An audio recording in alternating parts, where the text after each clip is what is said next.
The forest of Stonehurst held its breath. It was a silence unique to the hunt, a hush that was not peaceful, but taut, stretched thin as a bowstring. Every creature, from the shrew in the undergrowth to the crow on the high branch, seemed to know that the master of the land was present, and he was bent on an act of finality. Alaric, the Duke of Westmarch, was not a man given to idle pleasures. He did not hunt for the camaraderie or the sport. He hunted for the clean, cold moment of decision. The world, with its endless petitions, its political maneuverings, its cloying social obligations, fell away in the face of a single, pure objective. Today, that objective was the great stag of the West Woods. For 3 seasons, the beast had eluded him. It was a creature of myth, its antlers a crown of impossible size, its coat the colour of burnished autumn. The tenants spoke of it in hushed, reverent tones. They called it the King of the Wood, and Alaric, a king in his own domain, could not abide a rival. Now he had it. Cornered in a clearing of ancient oaks, the stag stood, its great chest heaving, its breath misting in the cool morning air. It was magnificent. It was perfect. And it was his. He raised the rifle to his shoulder, the stock smooth and familiar against his cheek. The metal was cool, an extension of his own will. His companions, Lord Harrington and Sir Marcus, held back, their own horses stamping and snorting, their expressions a mixture of anticipation and awe. They knew the Duke's moods. They knew to be silent at a moment like this. Alaric sighted down the barrel. The world narrowed to the small circle of his vision. The stag's proud head, the dark, intelligent eye, the patch of thick hide just behind the shoulder, where the heart beat its strong, steady rhythm. He exhaled slowly, his finger tightening on the trigger. A clean shot. An ending. And then movement. It was a flicker at the edge of the clearing, so incongruous that for a moment he thought it was a trick of the light, a doe breaking cover. But it was not. A figure, small and slight, emerged from the shadow of an oak. A girl. No, a woman, though she was of that indeterminate age where service had worn away the bloom of youth without yet replacing it with the settled lines of maturity. She wore the plain grey dress of a lower housemaid, a garment designed for invisibility. Her hair was a simple brown, pulled back so tightly it sharpened the pale oval of her face. She did not cry out. She did not wave her arms. She simply walked, with a deliberate, unhurried pace, from the shelter of the trees directly into the line of fire. She stopped not 5 feet from the great stag, turning her back to the animal and her face to the Duke. 1 second. 2. The world, which had been silent, was now frozen. Lord Harrington let out a choked gasp. Sir Marcus swore under his breath. The horses shifted, sensing the sudden, violent shift in tension. Alaric did not lower the rifle. His arm was a rod of iron. His eye was still fixed, but his focus had shifted. The stag, magnificent as it was, had become scenery. The girl was now the centre of his world. She was nothing. A scullery maid, a laundry girl, a face he had likely passed 1,000 times in the cavernous halls of Stonehurst, and never once registered. She was dust and drudgery, a creature of the background. And she was standing before him, a small grey stone in his path, defying him. His voice, when it came, was low and lethal. Move. It was not a request. It was a command that had never, in his 34 years, been disobeyed on his own land. It was the voice that sent men to Parliament and ships to war. The girl did not move. She did not even flinch. Her hands were clasped before her, her knuckles white. Her face was pale, But her eyes were steady. They were a clear, calm grey-green, the colour of a forest pool, and they met his without fear, without supplication, without any of the deference he was owed. I said, "Move," he repeated, the words cracking like a whip. Behind her, the stag, sensing an opportunity, took a hesitant step, then another, its antlers brushing against the back of her dress. She did not seem to notice. Her entire being was focused on him, on the rifle, on the space between them. A slow fury began to build in Alaric's chest. It was a cold, unfamiliar fire. He was being made a fool of, in front of his guests, by a servant. The sheer audacity of it was staggering. Who was she? What madness possessed her to throw her life away for a beast? "Do you know who I am?" he snarled, the question an absurdity. For the first time, she spoke. Her voice was as quiet as her dress, yet it carried across the clearing with perfect clarity. "You are the Duke of Westmarch, Your Grace, and you are a stone's throw from being dismissed from this life, not just this estate, for the last time. Step aside." Her chin lifted, a fractional, almost imperceptible movement. "No, Your Grace." The word hung in the air, a thing of impossible weight.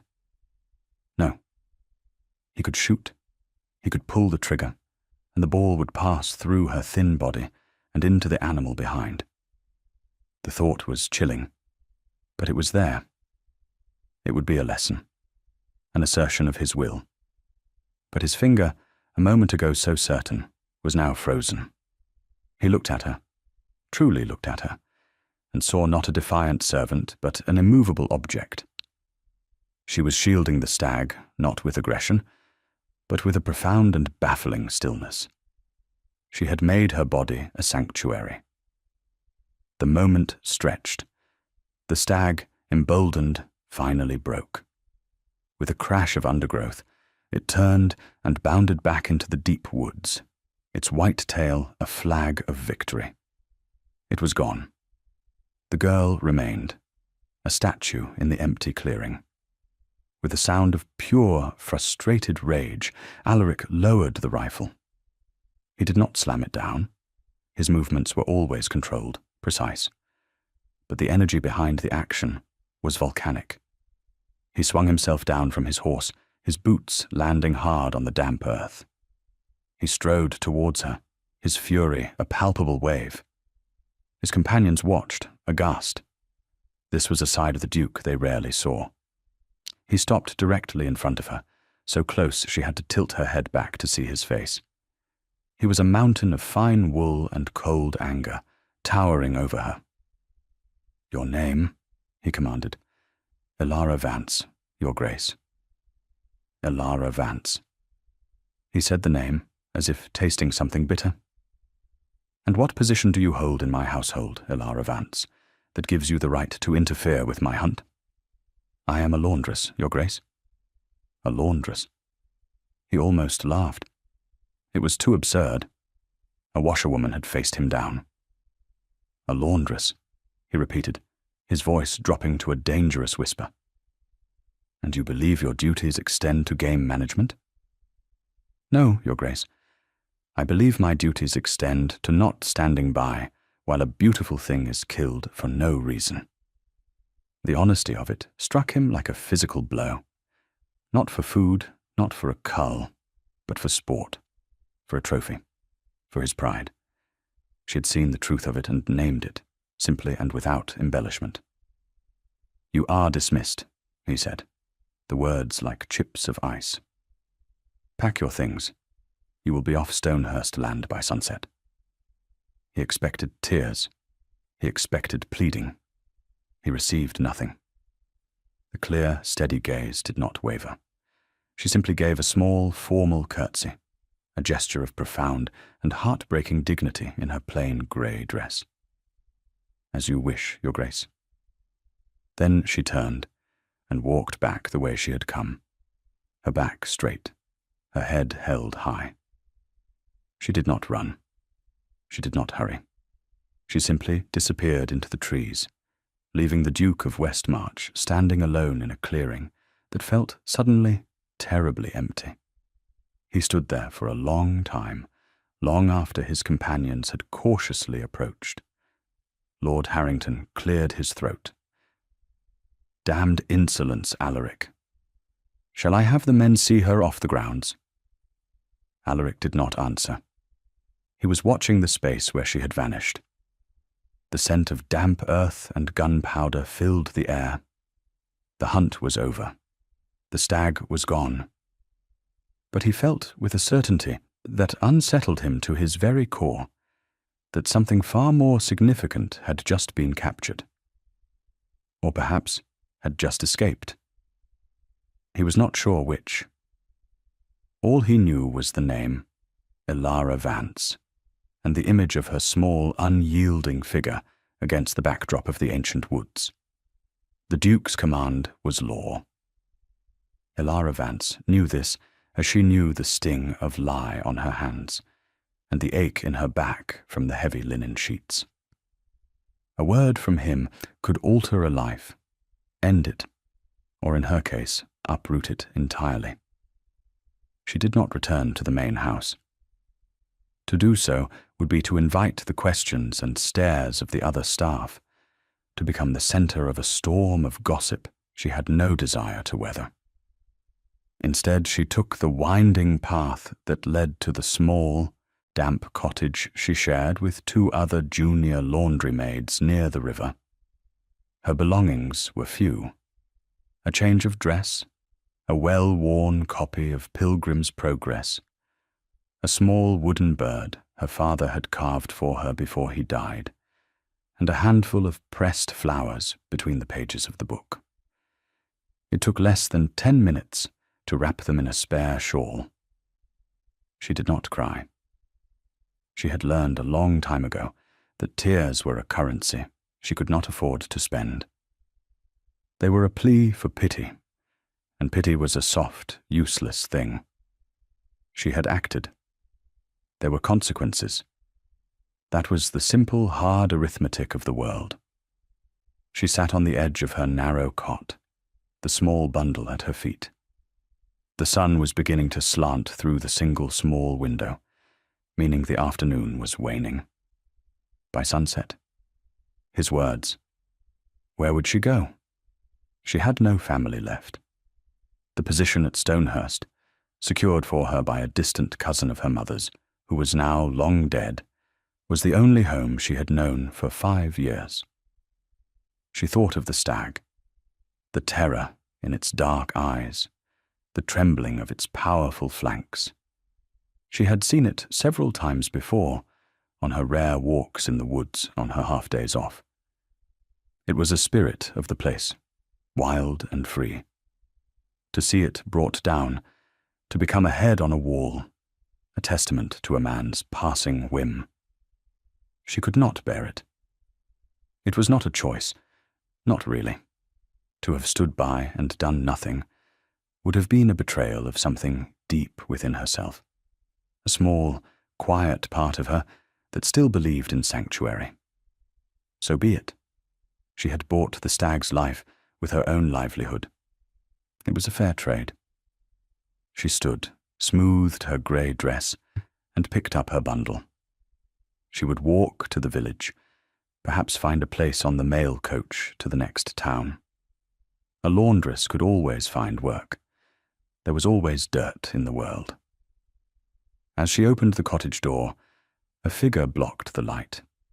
It was Mrs. Gable, the head housekeeper, a formidable woman with a face like a clenched fist, and a heart that was, Elara suspected, surprisingly soft beneath the starched exterior. "Elara Vance," Mrs. Gable said. Her tone was flat, unreadable. "His Grace wants to see you." Elara's own heart, which had been so steady, gave a small, frightened leap. "He has already dismissed me, Mrs. Gable." "I am aware of what he said." I am also aware of what he is saying now. He is in the library. He wishes to speak with you." Mrs. Gable's eyes, small and sharp, scanned Ilara's face, then flickered to the bundle in her hand. "You have not left yet. That is good." Was it? Ilara was not so sure. A reprieve was not the same as a pardon. Sometimes it was merely a prelude to a more thorough condemnation. But she could not refuse a second summons. She set her bundle back on the cot and followed the housekeeper's rigid back up the path toward the great house. Stonehurst was built to awe. Its stones were hewn from the very land it commanded, great blocks of grey granite that seemed to grow from the earth. It was a fortress of wealth and power, and Ilara had never felt smaller than she did walking through its grand, echoing halls. The portraits of Westmarch dukes, stern and proud, seemed to follow her with their painted eyes. They all looked like him. The same strong jaw, the same air of absolute authority. Mrs. Gable did not speak until they reached the massive double doors of the library. She stopped and turned to Ilara. "I do not know what this is about," she said, her voice low. "I do not ask, but I will say this, girl. The Duke is a hard man, but he is a just man. Answer him plainly. He has no patience for dramatics." Ilara nodded, her throat dry. Mrs. Gable gave a curt nod in return and pushed one of the doors open, announcing in a formal tone, "Ilara Vance, Your Grace." The library was Alaric's sanctuary, and it was as intimidating as its owner. It was a vast two-story room, walled with books from floor to ceiling. A rolling ladder stood against one wall, a silent testament to the sheer volume of knowledge contained within. The air smelled of leather, paper, and beeswax. A fire crackled in the enormous hearth, casting dancing shadows on the rich wood panelling. The Duke was not at his desk. He was standing by one of the tall arched windows, looking out at the manicured lawns that stretched away toward the darkening woods. He did not turn as she entered. The door closed softly behind her, leaving her alone with him. The silence was as heavy as the house itself. She stood just inside the doorway, her hands clasped, waiting. It was what she did best. After a full minute, he spoke, his voice quiet, devoid of the fury from the morning. "The stag has been seen at the southern edge of the estate. It appears unharmed." Ilara did not know what to say to that. She remained silent. He turned from the window.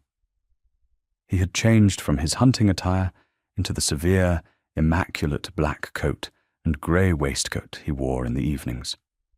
In the soft light of the fire, he looked less like a force of nature and more like a man. A tired, formidable man, his storm-grey eyes fixed on her. "You were told to be off the land by sunset." "Yes, Your Grace. I was preparing to leave when Mrs. Gable found me." "Why hadn't you left already? The sun is setting." He gestured to the window, where the sky was streaked with orange and violet. I am a slow packer, Your Grace." Something moved at the corner of his mouth. Not quite a smile, though almost. "Indeed, with your vast collection of belongings." The words were sardonic, but the anger was gone.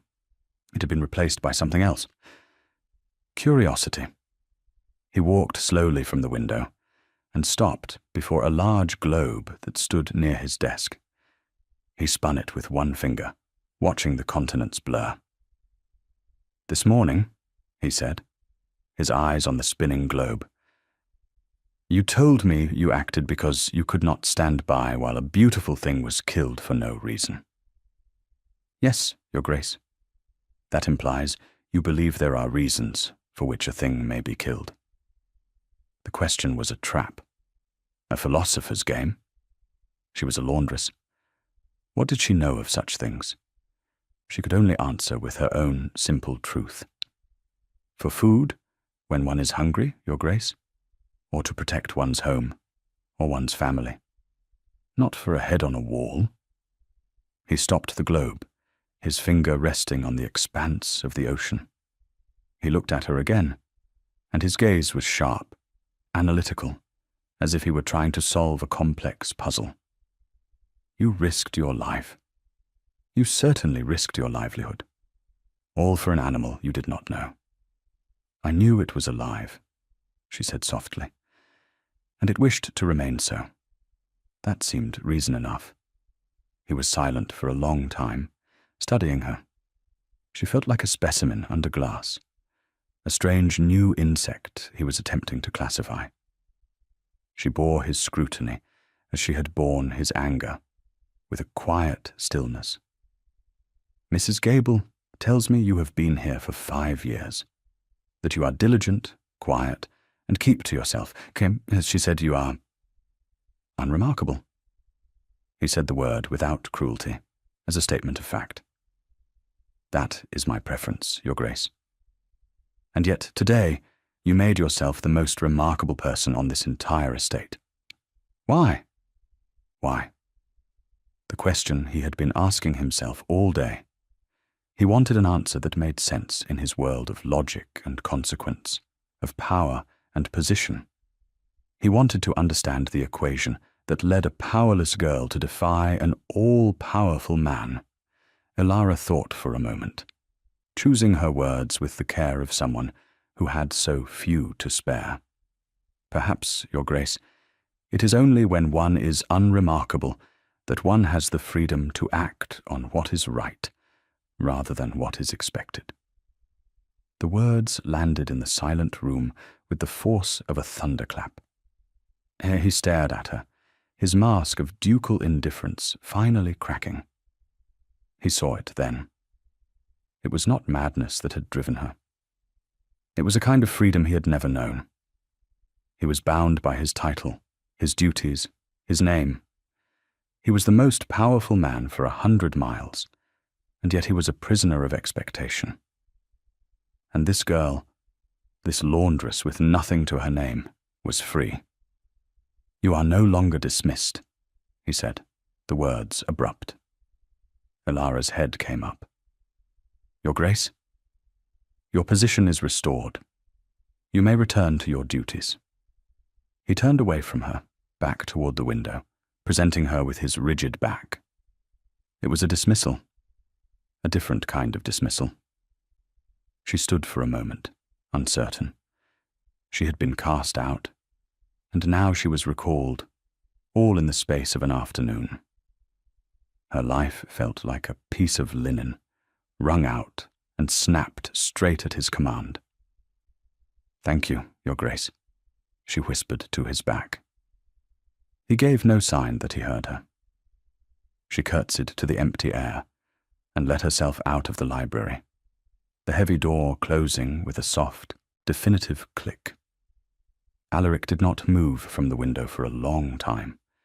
He watched the last light fade from the sky, plunging his perfect lawns into darkness. Unremarkable. She had called herself unremarkable. And yet she had held a mirror up to him, and he had not liked the reflection. A man who needed to kill a beautiful thing to feel powerful. She had not said the words, but he had heard them all the same. He had brought her back to the library to understand her, to dissect her motives and file her away in his mind as an anomaly, a moment of temporary insanity. Instead, she had left him more unsettled than before. He had intended to reassert his authority, and instead he had pardoned her. More than that, he felt a strange and unwelcome sense of gratitude. She had stopped him from doing something he now felt, in the quiet of his own library, would have diminished him. He walked to his desk, but did not sit. He ran a hand over the polished wood. The house was silent. The day was done. But for the Duke of Westmarch, something was just beginning. He could not stop thinking about her eyes. That clear, steady gaze that had seen him, not as a duke, not as a master, but simply as a man with a rifle, and had found him wanting. We'll take a very short break. If you don't want to miss new stories, please subscribe to the channel. Life at Stonehurst returned to its familiar rhythms, but for two of its inhabitants, the world had fundamentally shifted. On the surface, nothing had changed. The Duke remained a remote, formidable presence, and Alara Vance remained an invisible cog in the great machine of the household. But beneath the surface, a silent awareness had grown between them. Alara returned to the endless cycle of the laundry, the sorting, the soaking, the scrubbing, the rinsing, the wringing, the hanging, the folding. It was hard, repetitive work, but there was a clean, honest satisfaction in it. She kept her head down. She did not speak of the incident in the woods, and when the other servants whispered, she pretended not to hear. They saw her as lucky, or perhaps foolishly brave. They did not understand that, for her, it had been neither. It had simply been necessary. But now, as she worked, she felt his eyes on her. Not literally, not at first. It was a subtle change in the atmosphere of the house itself. When she carried a heavy basket of folded linen through the halls, she would sometimes see him at a distance, walking with his steward or a guest, and his gaze would pass over her.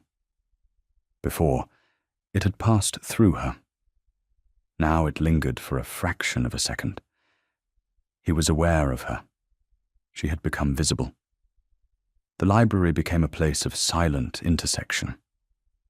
One of her duties once a week was the light dusting of the books and furniture in the less used wings of the house, a task given to the quietest maids. The library had been added to her rotation. Mrs. Gable had informed her of this with a non-committal grunt, but Alara knew it was no accident. The first time she entered the room after her summons, her heart beat a little faster. It felt like trespassing on holy ground. The Duke was not there. She moved through the vast space with her feather duster, the silence broken only by the soft whisper of the feathers against leather-bound spines. She ran her fingers over the titles. Books were a luxury she had only ever dreamed of. Her father had taught her to read, but the only book they had ever owned was the Bible and her Pilgrim's Progress. Here was a universe of words. She found herself drawn to a small volume of poetry left open on a reading table. Wordsworth. She read a few lines, her lips moving silently.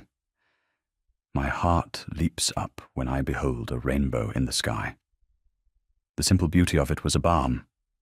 The next week, when she returned, the book was gone. In its place was another, a collection of essays by Emerson. A slip of paper marked a page. To be yourself in a world that is constantly trying to make you something else is the greatest accomplishment. A message. It had to be. She began to look forward to her library day with a secret, thrilling anticipation. It was a game they played, a conversation held in silence. He would leave a book, and she would read the marked passage, a history of the Roman Republic, a treatise on botany, a translation of the Meditations of Marcus Aurelius. He was, she realized, educating her. Or perhaps he was trying to understand her, to find the source of her strange courage within the pages of the world's great thinkers. For his part, Alaric found himself drawn to the library at odd hours, rearranging his schedule to coincide with the day the quiet laundress was due to dust. He would watch her from the gallery on the second floor, hidden in the shadows. He told himself it was an experiment. He was studying a phenomenon. He watched her move through his world of words, her touch on the books gentle, reverent. He saw the way her brow would furrow in concentration as she read the passages he left for her, the way a small, secret smile would sometimes touch her lips. She was not just reading the words, she was absorbing them. He started observing her outside the library as well. He learned the rhythms of her day. He saw her leaving a crust of bread on a windowsill for the sparrows. He saw her helping an older kitchen maid carry a heavy pot. He saw her speaking to the horses in the stables, her voice a low, soothing murmur. She moved through the world with a quiet compassion that was utterly foreign to the brittle, performative society he inhabited. The women of his class were taught to be charming, to be witty, to be beautiful. They were not taught to be kind. His life, which had been a fortress of solitude and duty, now had a small, secret window. Looking through it, he saw a world he had never noticed, a world of small kindnesses and quiet dignities that existed right under his nose. And at the center of it was Elara Vance. This quiet observation might have continued indefinitely, a silent, secret dance, had it not been for the arrival of Lady Camilla Beaumont and her mother. Lady Camilla was, by all accounts, the perfect match for the Duke of Westmarch. Her father was an earl with considerable political influence. Her beauty was legendary, her wit sharp, and her ambition sharper still. It was an unspoken understanding in the ton that she would one day be the Duchess of Westmarch. The match was suitable, advantageous, and expected. Alaric had always accepted this as an inevitability, another duty to be performed. He did not love Camilla. He was not even sure he liked her. But she was a partner who understood the world he lived in, who could manage a great house and host political dinners with flawless grace. It was a transaction, not a romance, and he had long ago made his peace with that. Their arrival shattered the quiet atmosphere of Stonehurst. Lady Camilla's laughter was loud and brittle, echoing in the halls. Her gowns were a riot of colour, her perfume overpowering. She treated the staff with a casual disdain that set Alaric's teeth on edge, issuing contradictory orders and complaining about the quality of the service. "Really, Alaric," she said one evening at dinner, tapping a perfectly manicured finger on the rim of her wine glass. "The staff here seems so provincial. One would think you were in the wilds of Scotland, not a day's ride from London." Alaric's mother, the Dowager Duchess Eleanora, a woman with eyes as sharp as her son's and a tongue to match, raised a delicate eyebrow. "The staff at Stonehurst are known for their loyalty and discretion, Camilla, qualities that are, perhaps, of more lasting value than fashionable polish." Lady Camilla flushed, but recovered quickly. "Of course, Duchess. I only mean that Alaric deserves the very best." Her eyes slid to him, a possessive, calculating look that he had once found tolerable and now found suffocating. The contrast between Camilla and Elara was a chasm. Where Camilla demanded attention, Elara seemed to repel it. Where Camilla's conversation was a series of witty barbs and gossip, Elara's silence was filled with unspoken understanding. The break-in point came one rainy afternoon. Alaric, seeking refuge from Camilla's incessant chatter, had retreated to the library. He was standing at the window, watching the rain slant across the gardens, when the door opened. He expected a footman, but it was Elara. It was her library day. She froze when she saw him, her hand on the door, a feather duster in her other hand. She looked like a startled fawn, ready to bolt. "Your Grace," she murmured, her eyes downcast. "Forgive me. I will come back later." "No," he said, more sharply than he intended. He softened his tone. "Stay. It is your time." She hesitated, then stepped inside, closing the door softly. She moved to the far side of the room, keeping a vast continent of books and furniture between them. She began her work, her movements small and efficient. The room was filled with the sound of the rain, the crackle of the fire, and the soft whisk of her duster. It was a peaceful sound, a domestic sound. It was a sound he had never heard in this room before. He found himself speaking, not wanting the silence to be broken by anyone but him. "Are you enjoying the book on botany?"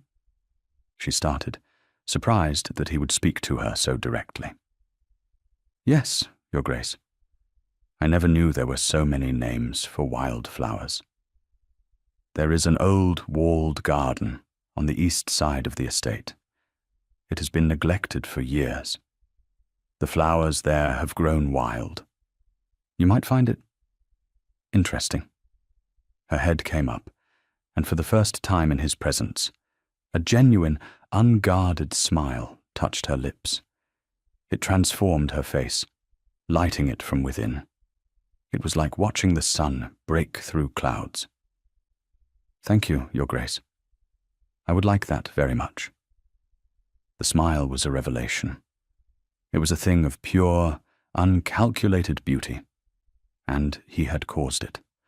The thought sent a strange, unfamiliar warmth through him. The moment was shattered by the library door bursting open. Lady Camilla stood there, her face a mask of playful annoyance. "Alaric, there you are. I have been looking everywhere for you. Mother says we must decide on the guest list for the autumn ball, and—" She trailed off, her eyes falling on Elara. Her gaze swept over the plain grey dress, the duster, the simple, earnest face. Her expression hardened into one of contemptuous dismissal. "What is this?" she asked, her voice dripping with disdain. Alaric's back went rigid. "This is Elara Vance," he said, his voice dangerously level. "She is a member of my staff." "Well, can she not dust some other time?" Camilla waved a dismissive hand. "The room smells of polish. Send her away." Before Alaric could respond, Elara spoke, her voice quiet but firm. "As you wish, my lady." She curtsied, her eyes on the floor, and turned to leave. "Stay," Alaric commanded. The word was like a steel bar dropped in the room. Elara froze. Camilla turned to him, her eyes wide with disbelief. "Alaric, what on earth—" "Elara is here at my invitation," he said, a deliberate falsehood that was truer than the truth. "We were discussing the estate's gardens, a subject, I assure you, of far greater importance than your mother's seating chart." The insult was direct and brutal. Camilla paled, her mouth opening and closing like a fish. She looked from Alaric's cold, implacable face to Elara's still, downcast one. In that moment, she saw not a duke and a servant. She saw a man and a woman, and an invisible wall that excluded her.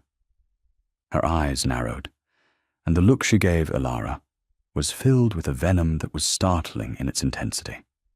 It was a look that promised retribution. "Very well," Camilla said, her voice tight with fury.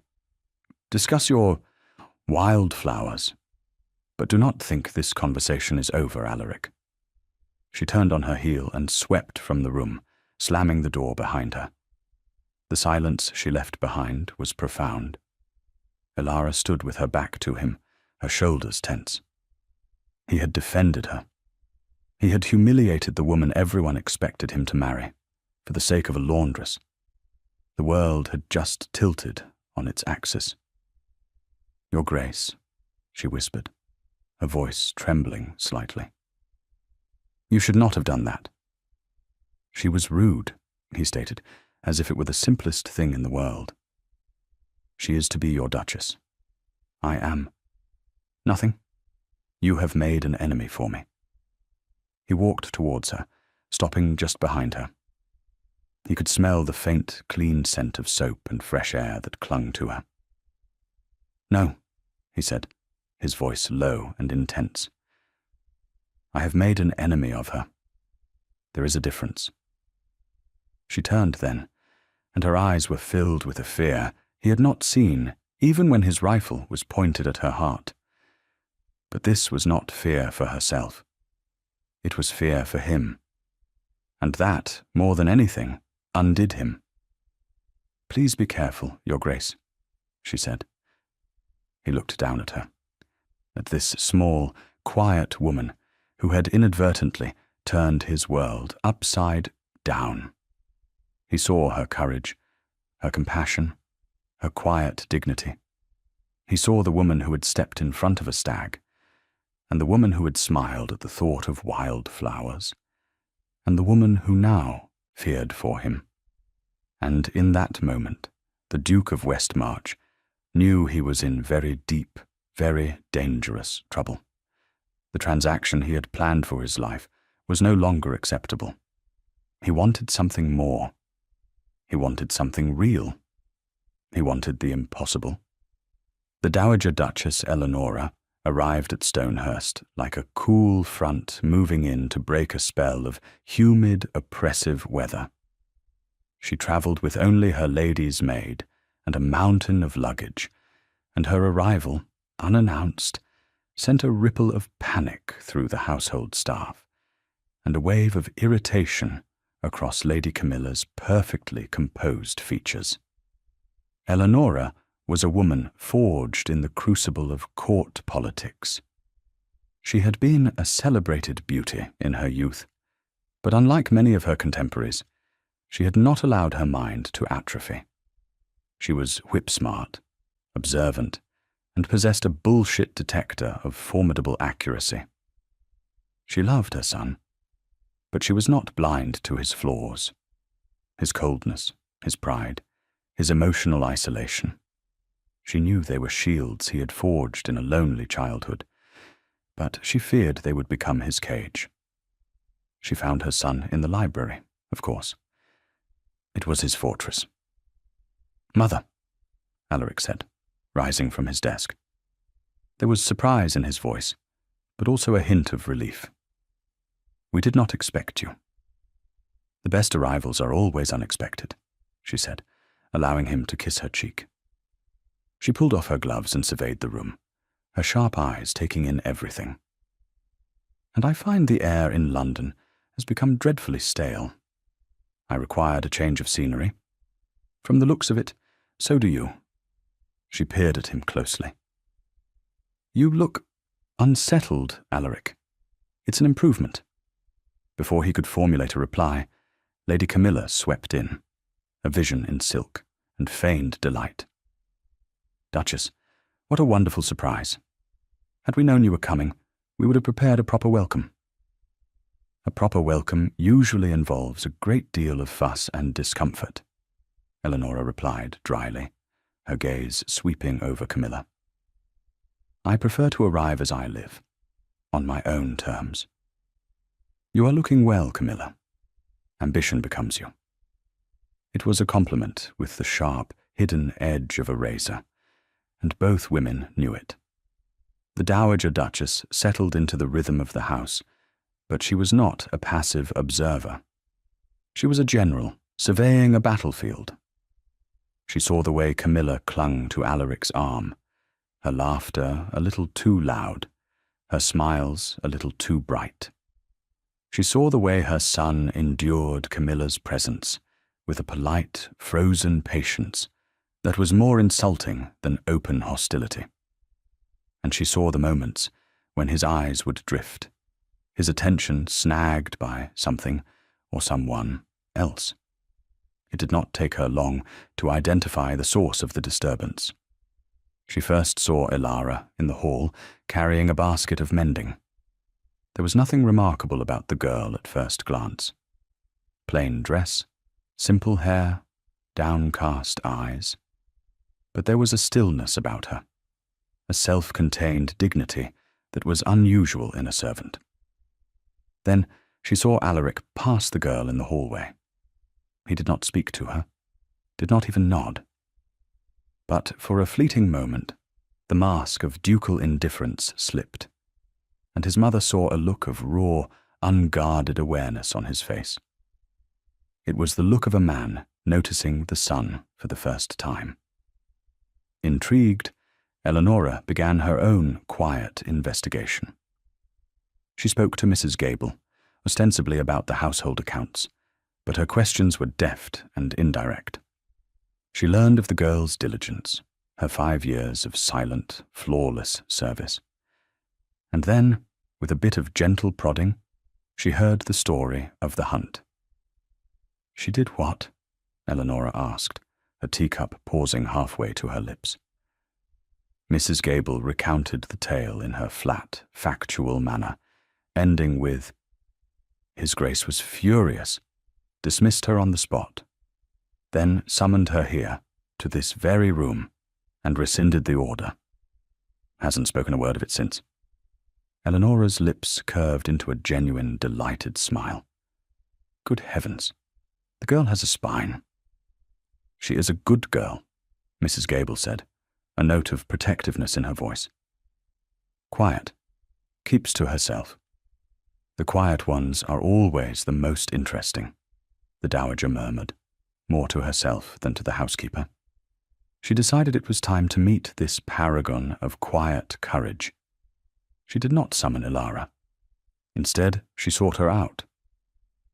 Remembering Alaric's strange comment about wildflowers, she had a footman show her the way to the old walled garden on the east side of the estate. It was, as her son had said, a place of beautiful neglect. Roses grew in tangled profusion, their scent heavy in the air. Lavender and foxglove pushed up between the cracked flagstones. It was a garden that had forgotten its duty to be orderly and had remembered its joy in being alive. And there, sitting on a weathered stone bench, was Elara Vance. She was not idle. She had a small basket beside her and was carefully trimming deadheads from a sprawling rose bush with a pair of shears she must have borrowed from the gardener. Eleanora approached quietly. "It is a lovely spot, is it not?" Elara shot to her feet, her eyes wide with alarm. She dropped into a deep curtsy. "Your Grace, I am sorry. I did not mean to be away from my duties."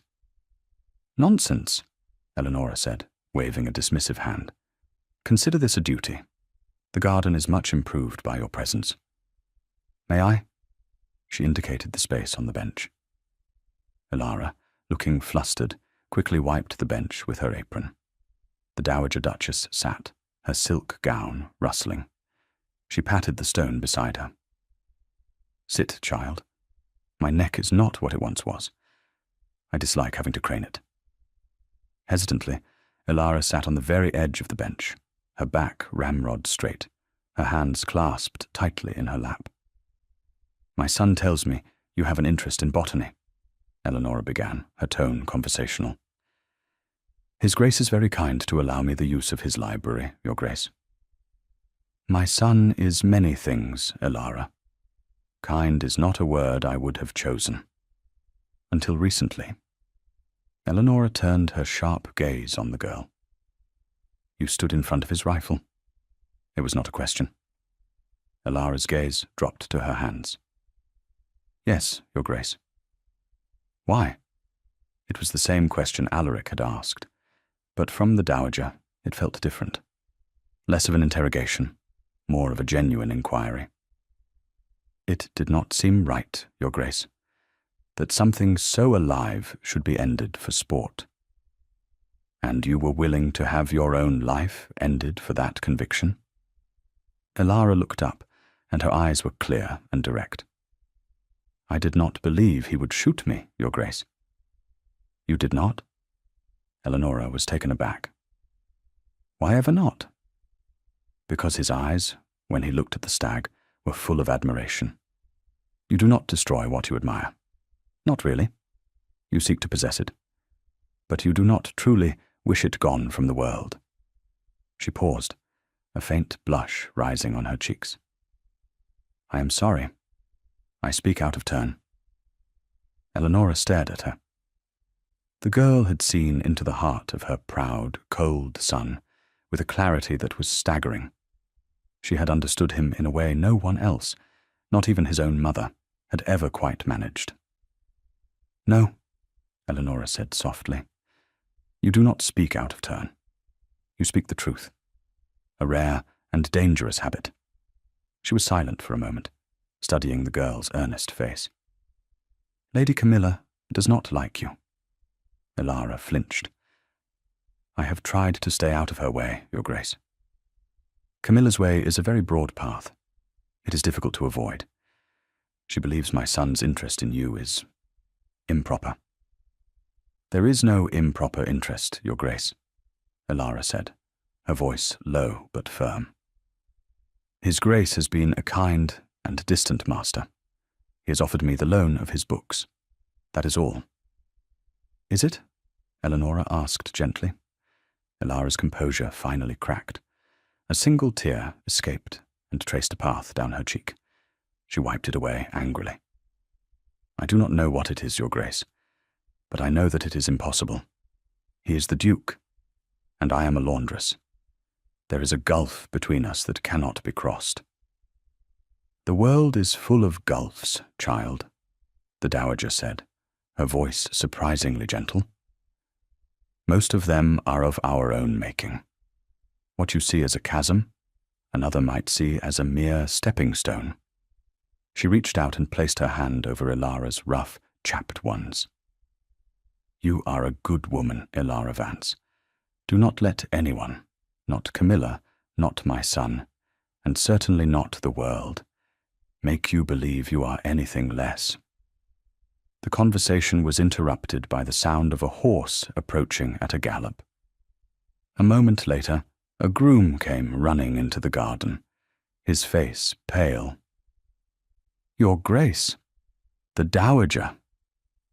"There's been an accident in the village. A fever's broken out in the tenants' cottages. Little Tom, the blacksmith's boy, he's taken terribly ill." Before Eleonora could even respond, Elara was on her feet. Her earlier distress was gone, replaced by a look of calm competence. "What kind of fever?" she asked the groom. "A hot fever, miss. Raging. The physician has been sent for, but he's miles away in the next town." "There's a cooling tea to be made from willow bark," Elara said, already moving toward the garden gate. "And feverfew for the headache. I know where they grow." She turned to the dowager. "Forgive me, Your Grace." And she was gone, running down the path towards the woods, her basket forgotten on the bench. Eleonora watched her go, a slow smile spreading across her face. She turned to the stunned groom. "Well, what are you waiting for? Go and tell my son that his laundress is, once again, doing the work of an angel, and that he would be a fool not to follow her."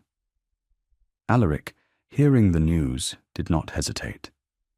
He ordered his own horse saddled and galloped towards the village, his mind a storm of anxiety. A fever in the crowded tenants' cottages could spread like wildfire. But beneath the ducal concern for his people was a sharper, more personal fear. A fear for the woman who had run towards the danger without a second thought. He found the blacksmith's cottage shrouded in a tense silence. Inside, the air was thick and close. The blacksmith's wife was weeping in a corner, while her husband, a giant of a man, stood helpless, his huge hands hanging uselessly at his sides. And in the center of the small, dim room was Ilara. She was kneeling by the small cot where the boy lay, his face flushed and his breathing ragged. She was not panicking. She was wiping his forehead with a cool, damp cloth, her movements calm and efficient. A small pot simmered on the hearth, filling the room with a bitter, herbal scent. She looked up as the Duke filled the doorway, and there was no surprise on her face, only a flicker of relief. "Your Grace," she said, her voice low and steady. "His fever is high, but his breathing is steady. I have given him a tea from willow bark. It will help." Alaric came further into the room, his fine leather boots seeming absurdly out of place on the rough-hewn floor. He looked at the sick child, then at Ilara. She had taken command of the chaos, her quiet competence a beacon in the terrified household. "The physician is on his way," he said. "That is good," she replied, her attention already back on the boy. "But the fever will not wait for him." He stood there for what felt like an eternity, watching her. He was the master of all this, the man with the power of life and death, of wealth and ruin. But in this small, dim room, he was utterly useless. She was the one with the real power, the power of knowledge, of compassion, of healing. She was tending to his people, not because it was her duty, but because it was her nature. He saw the blacksmith and his wife looking at him, their eyes filled with a desperate hope. They looked to him for a miracle, for a ducal command that could turn back sickness. And all he could do was stand there. He made a decision. "I will send for my own physician from London," he announced, his voice ringing with authority. "He will bring the latest medicines. We will spare no expense." He looked at the blacksmith. "Your son will have the best care in England." The woman sobbed with gratitude. The blacksmith bowed his head. "Thank you, Your Grace." "God bless you, Your Grace." But Alaric was not looking at them. He was looking at Ilara. And in her clear, steady eyes, he saw not admiration, but a flicker of something else. Pity? Disappointment? She rose and came to him, her voice so low only he could hear. "Your Grace, the best care in England is not what this child needs. He needs his fever cooled. He needs to be kept comfortable. He needs his mother and father not to be terrified. Your promises of London physicians are for you, not for them. It is a way for you to feel powerful in a place where your power means nothing." The words were a bucket of ice water. She had, once again, seen right through him, through the ducal pronouncements to the man beneath, who was helpless and afraid. He felt a flush of anger, then a wave of profound shame. She was right. "What should I do?" he asked, the question torn from him. It was the most honest thing he had said in years. A ghost of a smile touched her lips. "You could hold his hand, Your Grace. The blacksmith. He's trying so hard to be strong. He's about to break." Alarc turned. He looked at the mountain of a man, his face a mask of stoic agony. He, the Duke of Westmarch, walked over to his tenant, a man he barely knew, and placed a hand on his shoulder. The blacksmith flinched, then looked at the Duke, his eyes swimming with unshed tears. "He's a strong boy," Alaric said, the words feeling clumsy and inadequate. "He will fight." The blacksmith's composure finally broke. A great shuddering sob escaped him, and he nodded, unable to speak. Alaric kept his hand on the man's shoulder, a silent, solid presence. And from across the room, Ilara Vance watched him, and this time the look in her eyes was one of pure, unadulterated warmth. He had not given an order. He had offered comfort. He had not acted like a duke. He had acted like a man, and it had made all the difference. The arrival of the London physician 2 days later was an anticlimax. By the time he bustled in, full of his own importance, little Tom's fever had already broken. The willowbark tea, the cool cloths, and Alara's calm presence had worked their quiet magic. The physician made a great show of examining the boy, pronounced him well on the mend, and accepted the Duke's lavish fee with a self-satisfied smile, quietly taking credit for a victory that was not his. Alaric saw the injustice of it, but he said nothing. He was learning that some of the most important battles were fought in silence. His victory was not in the physician's report, but in the memory of the blacksmith's grateful, tear-streaked face, and in the quiet nod of approval Ilara had given him before she slipped away from the cottage. Her work done. The incident, however, had consequences. Lady Camilla was incensed. "You rode into a fever-ridden cottage?" she demanded of him that evening, her voice shrill. "For a blacksmith's brat? Have you lost your mind, Alaric? What if you had caught it? The Duke of Westmarch, laid low by a peasant's ailment. Can you imagine the scandal?" "I can imagine it," the Dowager Duchess interjected, looking up from her needlepoint. "It would be dreadfully inconvenient. Almost as inconvenient as a future Duchess who values her fiancé's title more than his life, and his life less than the lives of his people." Camilla's face tightened. "That is not fair. I am concerned for his Grace's welfare." "You are concerned for the welfare of his Grace's title, which you hope to one day share," Eleanora corrected her calmly. "There is a difference." The atmosphere in Stonehurst grew thick with unspoken tensions. Camilla, realizing she was losing ground, shifted her tactics. If she could not control Alaric, she would eliminate the source of his distraction. Her hostility towards Ilara, once a matter of disdainful glances and snide remarks, sharpened into a focused, malicious campaign. A bucket of soapy water was accidentally spilled on a freshly polished floor just as Ilara was passing, causing her to slip and badly bruise her arm. A delicate lace collar, part of Camilla's own laundry, was found to have a small, deliberate tear, and Ilara was subjected to a humiliating interrogation by a furious Lady Camilla in front of the other servants.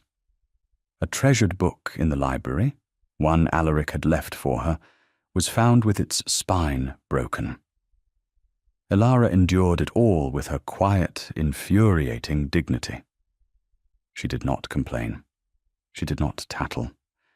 She simply absorbed the petty cruelties and carried on, her silence a more powerful rebuke than any angry words could have been.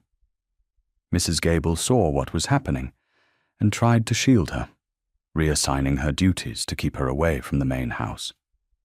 But Camilla's reach was long. Alaric saw it too. He saw the new, wary tension in Ilara's shoulders, the faint bruise on her arm, the way she would flinch when Lady Camilla entered a room, and it stoked a cold, protective rage within him. He was the Duke. This was his house. And a guest, a woman he was supposed to marry, was tormenting one of his people under his own roof. One evening, he found Ilara in the walled garden. It had become their unspoken meeting place.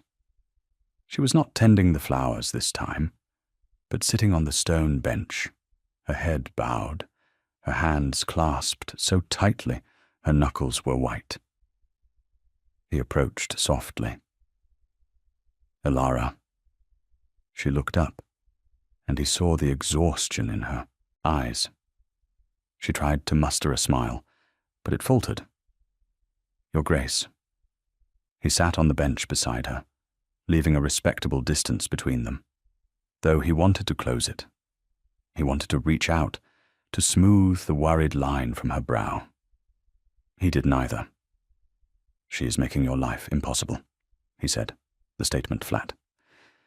"Lady Camilla is a guest in your house," Elara replied, her voice carefully neutral. "She is accustomed to a certain standard. This is not about standards. This is about cruelty." He turned to her, his voice low and urgent. "You do not have to endure this. Tell me what she has done. I will put a stop to it."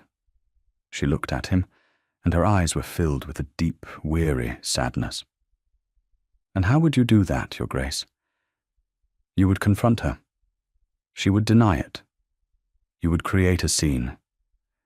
You would humiliate the woman your world expects you to marry. And for what? To defend a laundress? You would make me the talk of the county, the source of a scandal. I would become a weapon for her to use against you. No. The only way to win a game like this is not to play." He stared at her, silenced by the simple, devastating logic of her words. She was protecting him, again, from the consequences of his own world, his own choices. "It should not be this way," he said, the words torn from him. "In my own house." "Your house is not the world, Your Grace," she said gently. "And the world is not a kind place for women like me, or for men like you, who are trapped by their titles." She gave him a small, sad smile. "We are both in cages. Yours is just gilded."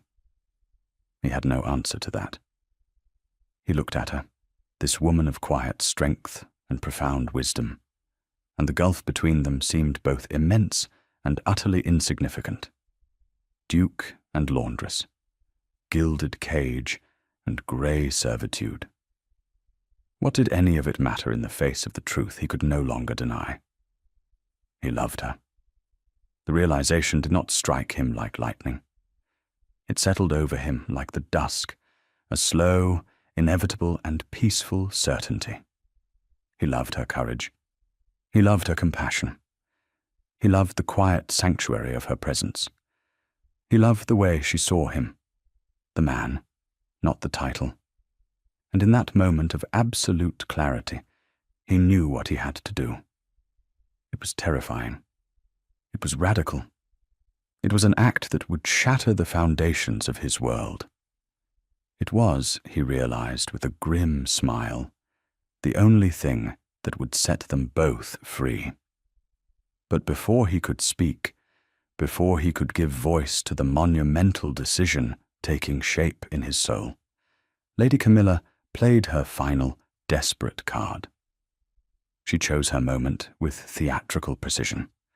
During a small, formal dinner party Alaric was hosting for a few local dignitaries. Camilla, stunning in a gown of crimson silk, had been sparkling all evening, the perfect hostess in waiting. The final course had been cleared.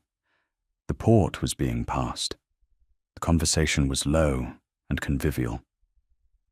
"I have the most wonderful news," Camilla announced, her voice ringing with false modesty, capturing the attention of the entire table. She placed her hand possessively on Alaric's arm. "Alaric and I have finally set a date. We are to be married in the spring." The table erupted in congratulations. Glasses were raised. Toasts were made. The future of the Duchy of Westmarch was being celebrated. Alaric sat frozen, a prisoner at his own table.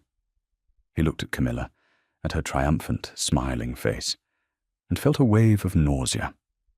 He looked at his mother, whose face was a mask of cold fury. He looked at the happy, oblivious faces of his guests. He had been checkmated. To deny it now, here, would be a catastrophic insult, a declaration of war against her and her powerful family. He said nothing. His silence was taken as assent. Later that night, He found his mother in the library. She was not doing her needlepoint. She was standing by the fire, her arms crossed, her expression grim. "You let her do it," she said without preamble.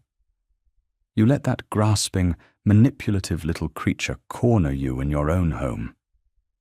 "What was I to do?" he asked, his voice raw. "Cause a scene? Humiliate her in front of Lord Ashworth?" "Yes," his mother snapped. "You are a duke. Your will is supposed to be law, not a suggestion to be debated. You should have stood up and said, 'Lady Camilla is mistaken,' and let the consequences be damned. Instead, you sat there like a trussed pheasant. It is not so simple. It is precisely that simple. You are allowing your life to be dictated by a woman you do not love, whom you do not even respect, all for the sake of a convention you no longer believe in. And in doing so, you are breaking the heart of a woman who is worth 10 of her." Alaric flinched as if struck. "Elara." "Do not say her name," his mother commanded, her voice softening slightly. "She deserves better than to be a secret you keep. The news of your engagement is all over the house. Every servant is whispering. Can you imagine what she is feeling right now?" He could, and the thought was a knife in his gut. He had sat in silence to avoid a public scandal, and in doing so, he had committed a private, unforgivable betrayal. He turned and strode towards the door. "Where are you going?"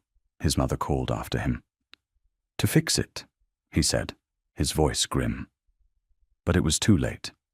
The damage was done. The next morning, Mrs. Gable came to him, her face pale and set. "She's gone, Your Grace." "Gone?" Alaric's blood ran cold. "Camilla?" "No, Your Grace." Mrs. Gable's voice was filled with a quiet accusation. Elara Vance. Her bed was not slept in. A small bundle of her things is missing from her room. She has left." The house felt empty. It was a vast, cavernous, echoing emptiness that the presence of dozens of servants, his mother, and the triumphant Lady Camilla could not fill. Stonehurst, his ancestral home, the seat of his power, felt like a tomb. Alaric's first reaction was a blind, ducal fury. He sent out riders. He had the grounds searched. He dispatched men to the local village, to the coaching inn, to every cottage and farm within a 10-mile radius. He would find her.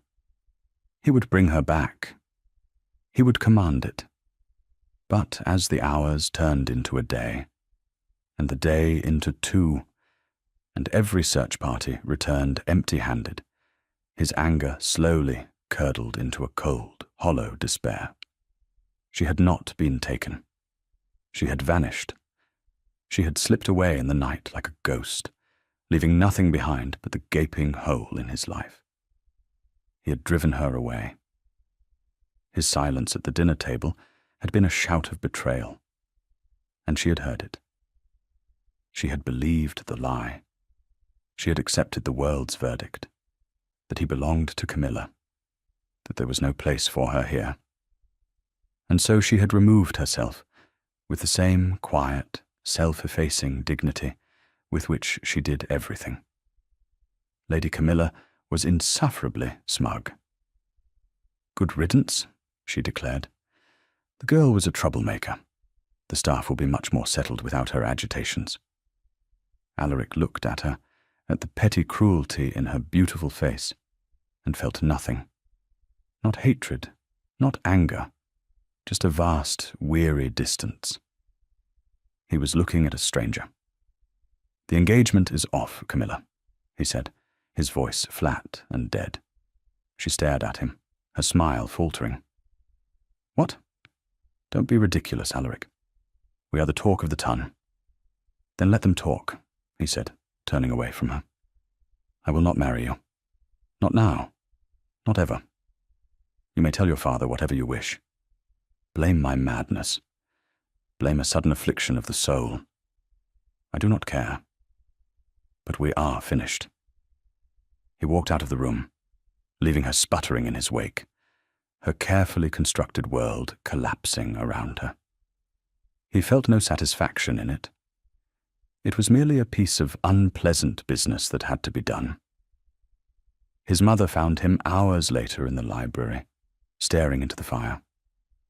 He had not eaten. He had not slept. He was simply waiting, though for what, he did not know. "She's a clever girl," the dowager said softly, coming to stand beside him. Alaric did not look at her. "She's gone. She knew you would search the immediate area. She knew you would use your power and your resources. So she has gone where they cannot reach. She has made herself invisible again." Eleonora sighed. "I misjudged her. I thought she was a fighter, but she has chosen flight." "She was protecting me," Alaric said, his voice hoarse, "from scandal, from myself." "Perhaps," his mother conceded. "Or perhaps she was protecting herself from a world that has no place for a duchess who was once a laundress, from a man who sat silent while another woman claimed him." The words were a dagger, but they were true. A week passed, then two. Life at Stonehurst was a hollow charade. Camilla and her mother departed in a flurry of outrage and recriminations, leaving a blessed silence in their wake. But it was not the right kind of silence. It was not the peaceful, companionable silence he had shared with Alara. It was the silence of absence. Alaric retreated into himself, becoming the cold, remote duke he had been before. But now it was a shell protecting a hollow core. He went through the motions of his life. He managed his estate. He answered his correspondence. He sat alone in his vast dining room, the food tasteless in his mouth. He spent his nights in the library, surrounded by the books they had shared. He would pick one up, a volume of poetry, a history, and see the ghost of her standing there, her head bowed in concentration, a faint, secret smile on her lips. The room was a museum of his failure. His mother watched him, her heart aching. She saw her proud, powerful son being consumed by a grief he did not know how to name. One night, she came to him in the library. She was carrying a small, worn book. It was Pilgrim's Progress. "This was found in her room," the dowager said, placing it on the desk beside him. "Tucked under the mattress. It seems she left in more of a hurry than we thought." Alaric picked it up. The cover was soft with age. He opened it. The pages were filled with her neat, careful handwriting, marginalia, and notes. But that was not what caught his eye. Tucked between the pages were pressed flowers, dozens of them. Each one was carefully labelled in her small, precise script. Foxglove from the walled garden, wild rose from the lane, willow from the riverbank. It was a hidden map of her world, a secret diary of beauty. And then a small, folded piece of paper fell out. His hands trembled as he unfolded it. It was not a letter. It was a drawing, a simple charcoal sketch, but rendered with astonishing skill and tenderness. It was the great stag, not as a trophy, not as a beast, but as a king in his own domain, his head high, his eyes intelligent and proud. It was the stag as she had seen it, as she had saved it. Beneath the drawing was a single line of text, a quote. "Some birds are not meant to be caged, that's all. Their feathers are too bright, their songs too sweet and wild." It was not from any of the books he had given her. It was something else, something she had found, something she believed. And in that moment, Alaric understood.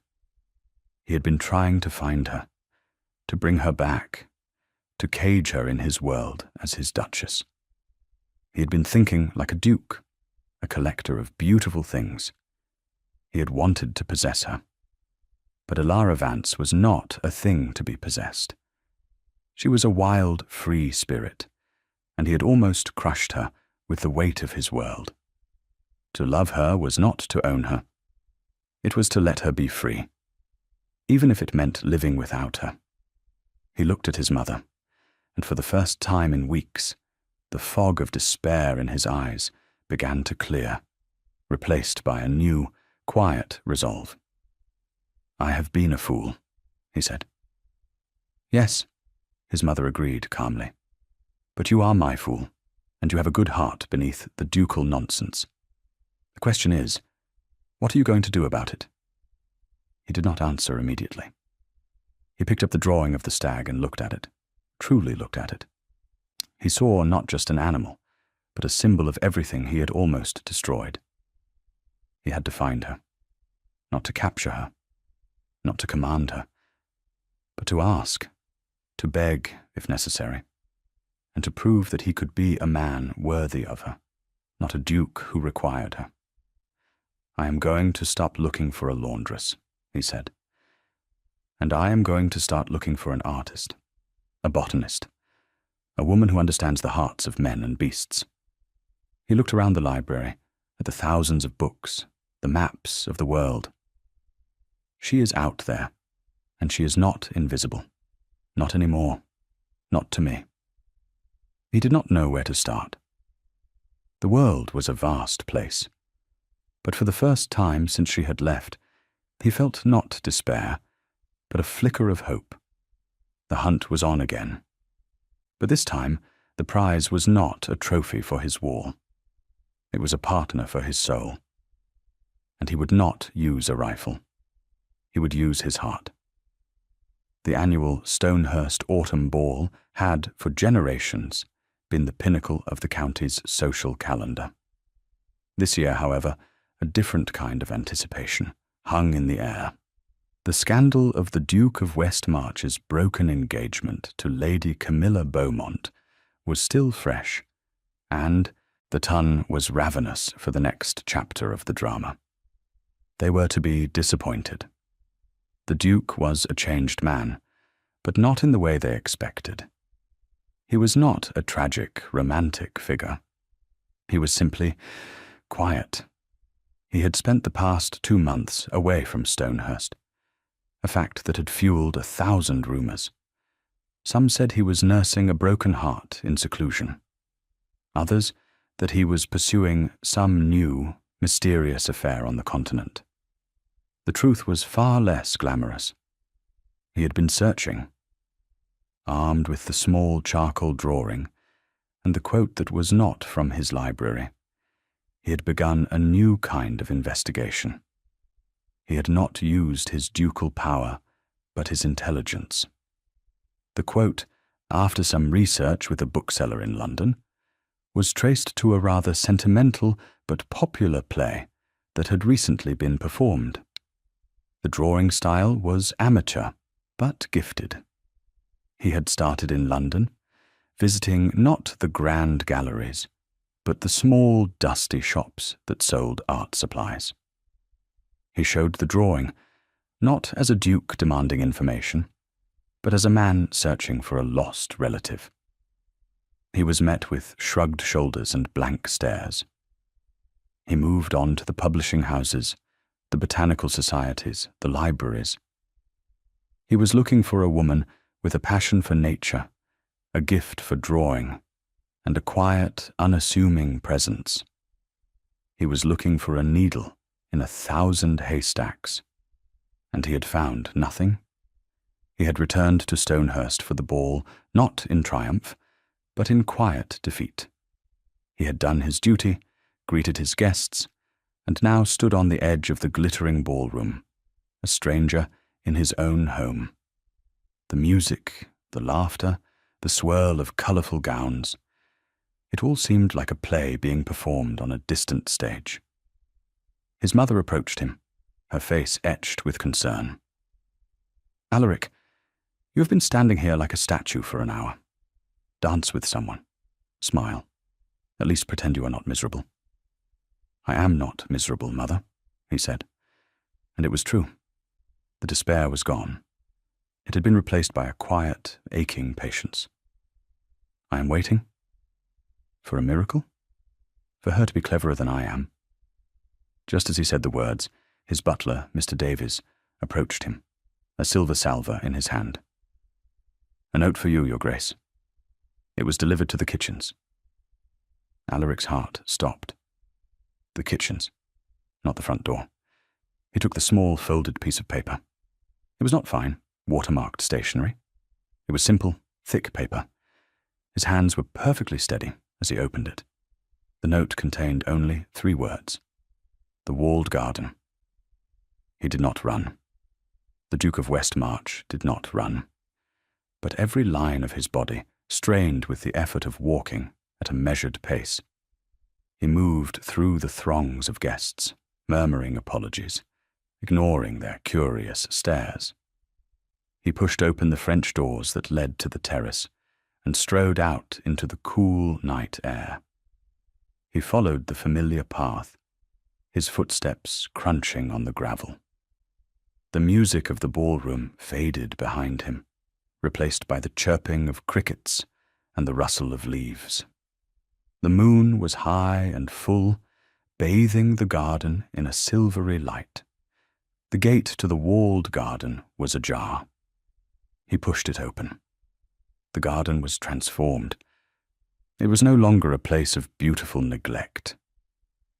It was a masterpiece of quiet artistry. The paths had been cleared and lined with glowing lanterns. The roses had been tamed just enough to enhance their beauty. The air was thick with the scent of night-blooming jasmine. And in the center of the garden, on the stone bench where his mother had spoken to her, she sat. Elara. She was not wearing a laundress's grey dress. She wore a simple gown of deep blue, the color of the twilight sky. It was not silk or satin, but a soft, fine wool that draped gracefully. Her hair was not pulled back in a severe bun, but arranged in a simple but elegant coil at the nape of her neck, with a few soft tendrils framing her face. She was not a duchess in disguise. She was simply herself, amplified. She rose as he approached, her hands clasped before her, just as they had been in the forest clearing. But this time, her eyes were not just steady. They were shining. Elara. He breathed her name. It was a prayer. Your Grace, she replied, her voice the same quiet melody he had heard in his dreams for months. He stopped a few feet from her, his heart hammering against his ribs. He had 100 questions. Where had she been? How had she arranged this? How had she found the courage to return? But they all seemed insignificant in the face of the one question that mattered. Why did you leave? He asked, his voice raw. Because you were silent, she said simply, without accusation. And your silence was louder than Lady Camilla's announcement. I thought I was saving you from a scandal, but I was also saving myself from a life spent as your secret, your weakness. I could not be that. You were never my weakness, Elara, he said, taking a step closer. You were my strength. You were the only real thing in my life. I had to find out if I could be a real thing on my own, she said. I went to London. I found work. Not as a laundress. A small, proud smile touched her lips. A man who ran a small bookshop. He saw your drawing of the stag, which I had with me. He hired me to illustrate a children's book about woodland creatures. It all clicked into place. The play. The quote. I saw it, she admitted. On my half-day off. The bookseller took me. He has been a friend. Alaric felt a sharp, irrational pang of jealousy, which he quickly suppressed. And the garden? The dress? I wrote to your mother, Elara confessed, a faint blush rising on her cheeks. I told her my plan. I asked for her help. She sent the money for the gown. She arranged for me to have access to the garden. She told me when the ball was. His mother. Of course, the master strategist. So you came back, he said, his voice thick with emotion. I came back to see which man would be in the garden tonight, she said, her gaze direct and searching. The duke who wishes to possess a beautiful thing, or the man who would let it be free? He closed the distance between them, stopping so close he could see the flecks of green in her grey eyes. He did not touch her. Not yet. That man, he said, his voice shaking with the force of his conviction. The one who looked at you as a possession? He's gone. You killed him that day in the forest. It just took me this long to realize it. He looked at her, at this incredible woman who had faced down his rifle, his anger, his society, and his own foolish pride. She had not returned as a supplicant. She had returned as his equal, a woman who had forged her own path and now stood before him, offering him a chance to walk it with her. I do not want to own you, Elara Vance, he said, his voice dropping to a whisper. I want to stand beside you. I want to learn the names of all the flowers in this garden with you. I want to see the world through your eyes. I love you, and if you will have me, I want to be your husband. Her composure finally broke. A tear, then another, traced a path through the moonlight on her cheeks. But she was smiling, a brilliant, joyful, radiant smile. I am a laundress, she whispered, as if testing the words one last time. You are the woman I love, he countered, and you will be my duchess. And if anyone in this God-forsaken county has a problem with that, he said, a ghost of his old ducal arrogance returning, but this time tempered with love, they will have to answer to me. He reached out and gently brushed a tear from her cheek with his thumb. Marry me, Elara. Yes, she whispered. Oh yes, Alaric. She said his name, his given name, and it was the most beautiful sound he had ever heard. He lowered his head and kissed her. It was not a kiss of passion or possession, but of homecoming. It was a kiss of quiet promises and shared sanctuaries. A kiss that sealed a pact made long ago in a sun-dappled forest clearing.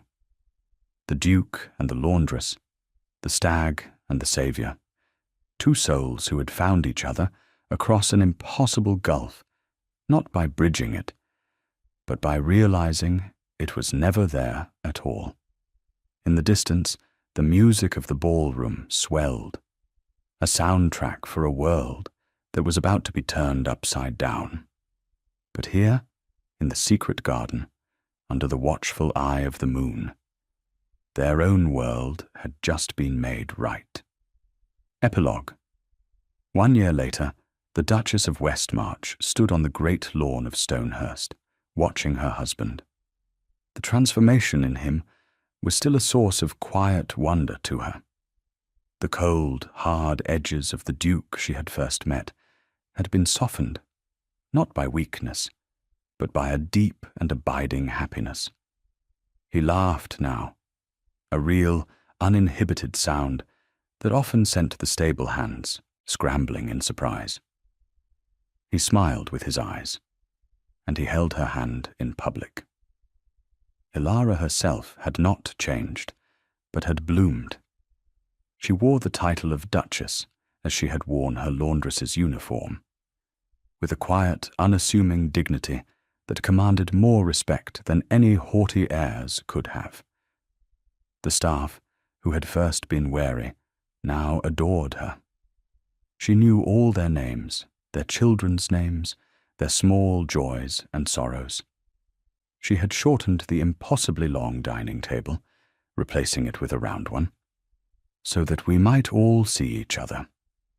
She had turned the disused east wing into a school for the tenants' children.